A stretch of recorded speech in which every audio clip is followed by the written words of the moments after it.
Tayo ba, paano ba tayo magtanong kay Lord? Pag tayo po may problema, pag tayo po ay may mga iba't ibang sitwasyon, paano tayo magtanong? Lord, pambira, attend ako ng meds. No? Tapos, ganito nangyayari sa akin. No? Bakit naman ganito nangyayari sa akin? Ganun ba tayo magtanong kay Lord? Take my life, Lord, it is yours. Oh, it is yours. Oh, it is yours. Take my life, Lord, it is yours. Oh, it is yours. Oh, it is yours. Many angels cry, holy, for creation cry, holy, you are lifted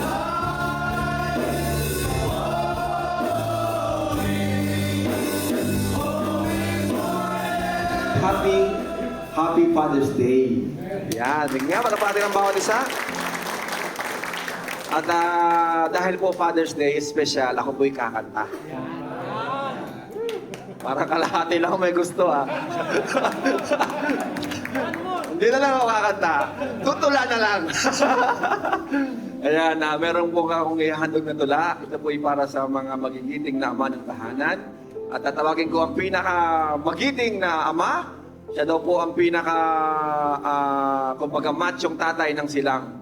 No, tawagin natin si Kuya JC. Ang lakas ng isang ama, ay hindi sa lapad ng kanyang balikat. Ito'y nadarama sa higpit ng kanyang mga yakap. Ang lakas ng isang ama ay hindi sa lagong at lakas ng kanyang boses, kundi sa marahan niyang tinig. Ang lakas ng isang ama ay hindi sa dami ng kanyang mga kabarkada. Ito'y sa kung paano siya makisama sa kanyang mga anak. Ang lakas ng isang ama ay hindi sa kung paano siya tinitingala ng kanilang mga kaopisina. Ito'y kung paano siya ginagalang sa tahanan. Ang lakas ng isang ama ay hindi sa kung gaano siya katindi sumuntok. Ito'y sa mapagmahal niyang haplos. Ang lakas ng isang ama ay hindi sa lago ng buhok sa kanyang dibdib. Ito'y sa laki ng pusong tinitibok ay ang pag-ibig. Ang lakas ng isang amay, hindi sa bigat ng kanyang binubuhat, ito'y sa mga kabigatan kaya niyang pathin. Ang lakas ng isang ama ay hindi sa dami ng babaeng kanyang pinaibig, ito'y kung gaano siya katapat magmahal sa kanyang natatanging kabiyak. Ngayong gabi po, speaking of lakas, ang ating pong pag-aaralan ay related po dun sa lakas na yon. No? Sino ba yung pinakamalakas na naitala sa Bible? No? Si Samson, yun po. Nabibless po ako dito sa Word of God na to na marami pala tayong pwedeng matutunan sa kanyang buhay. At gusto ko pong ibahagi sa inyo, no? Dito lang po tayo, ito lang po yung ating pag-aaralan.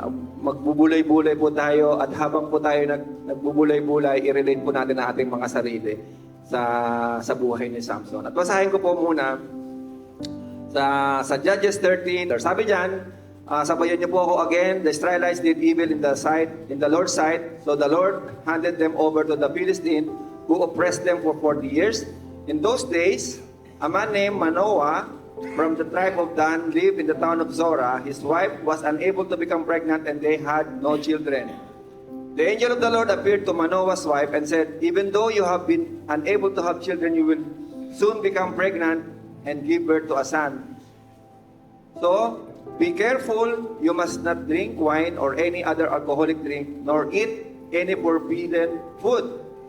And sa 5 po, you will become pregnant and give birth to a son, and his hair must never be cut, for he will be dedicated to God as a Nazarite from birth.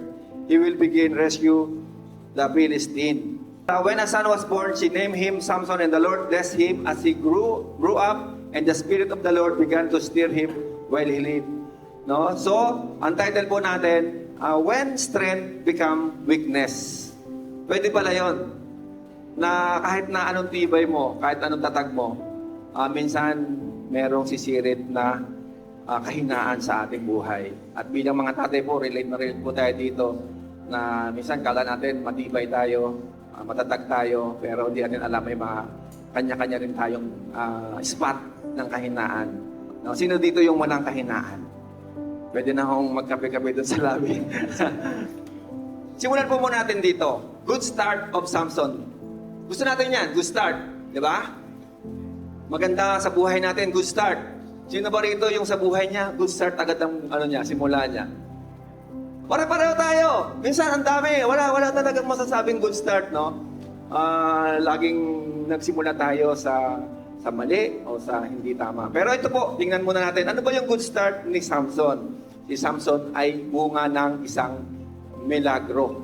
Ano pa yung good start ni Samson? You will become pregnant, sabi niyan, and for he will be dedicated to God as a Nazarite from birth. No, hindi lang siya binuhay na miracle ni Lord, pero na-set aside pa siya. Nazarite po meaning set aside for God. No, isabihin po ay katangi-tangi. No, napipili. No, tingnan mo nga yung katabi mo, mukha bang pinili? O pinilit? No? Miracle na, pinili pa, at pinagpala pa. Nasa kanya na ang lahat. Di ba? Ibig sabihin po, God's favor is with him. Napakaganda ng simula ni Samson. At siyempre tayo, gusto natin yan. Pag ang pabor ni Lord nasa sa iyo, pambihira. Ano ba naman ang pwedeng hindi mo kayang gawin? No, kaya maganda po na ang pabor ng Diyos, lagi nating dinidesire yan. Ano ba yung simula ng pagbagsak? Paano ba tuluyang bumagsak si Samson? No, the fall. No, at meron pong 4 na bagay tayong matututunan dito at tinawag ko po na the brat. Yan. Yan po yung 4 na bagay na naging dahilan kung bakit si Samson po ay tuluyang bumagsak. Ano ba yung unang naging supply ni Samson? Being disobedient. Unang disobey niya, ang kanyang magulang, hindi niya sinusunod. No? Ang problema ni Samson, pag ginusto niya, gusto niya. No? Ang problema ni Samson, pag natipuhan. No? Mga bro, mga kuya, hindi lahat ng it looks good to us is good for us. Ano yung number 2? Ito, raging attitude. Ano ba yung attitude? Ano ba yung raging? Yung pang magagalitin. Sobrang furious. Sobrang pag nagalit, wagas. Nung nahulaan po yung kanyang riddle, ay pambihira. Napikon. At dahil sa kanyang pikon, dahil nahulaan yung riddle niya, yung buktong niya, ito po ang kanyang ginante. No? Pinatay niya at bumatay siya ng 30 men. At kinuha yung mga damit at pinimigay doon sa nakahula. No, kaya nga ngayon, di ba, sa mga road rage lang, ang dami nangyayari. Nagpapatayan dahil lang sa mga hindi pagkakaunawaan, pabigla-bigla, nauuwi sa hindi maganda. Pangatlo, arrogance. Tayo ba, paano ba tayo magtanong kay Lord? Pag tayo po may problema, pag tayo po ay may mga iba't ibang sitwasyon, paano tayo magtanong? Lord, pambira, attend ako ng meds. No? Tapos, ganito nangyayari sa akin. No? Bakit naman ganito nangyayari sa akin? Ganun ba tayo magtanong kay Lord? No, minsan kasi, mga kuya, dinadaan tayo ni Lord sa mga iba't ibang sitwasyon para matuto. No, wag natin questionin si Lord. Alam niya ng lahat ng bagay eh. Lastly, ito po matindi na. At ito po, being trapped by the enemy's scheme. Ito po magandang lesson dito. Kapag patuloy natin ginagawa ang mga bagay na alam nating kasalanan, hindi forever ang presensya ng Diyos ay kasama mo. Pag hindi mo iniwanan yung kasalanan na yan, darating ang point, si Lord aalis. Maraming salamat at dalangin ko po, Panginoon, sa gabing ito, Panginoon, Lord God, merong kaming kalayaan. Merong kang tinanggal sa amin, Panginoon. Mga bagay, Lord God, na nagiging hadlang para kami ay makausad pa ng lubusan sa aming pananampalataya. When my mind says I'm not good enough, God, you're enough for me. Yeah, I've decided I'm not giving up, 'cause you won't give up on me. You won't give up on me. Mas masaya kung kasama ka namin dito sa